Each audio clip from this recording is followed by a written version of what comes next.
আমরা কিছুদিন আগে আমাদের সকলের প্রিয় আল্লামা দেলোয়ার হোসেন সাঈদী রাহিমাহুল্লাহ নওয়ারাল্লাহু মারকাদাহু ওয়া জাআলাল ফিরদাউস মাসওয়াহু, ওনাকে আমরা হারিয়েছি। আমি যখন ওনার শোক বার্তা নিয়ে ফেসবুকে স্ট্যাটাস লিখি, কমেন্টে আমি এই আয়াতটা লিখেছিলাম।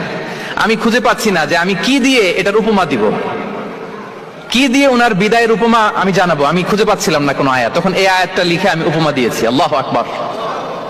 গোটা বিশ্বের মানুষ কেঁদেছে, গোটা বিশ্বের মানুষ গায়বানা জানাজা পড়েছে, গোটা বিশ্বের মানুষ ওনাকে অশ্রুসিক্ত বিদায় দিয়েছে।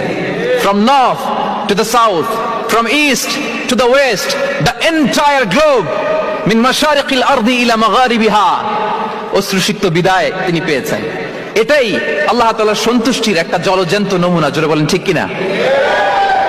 এর চেয়ে জলজ্যান্ত নমুনা আমার জীবদ্দশা আমি দেখিনি। এত মানুষের কান্না, কাবার গিলাফ ধরে কান্না।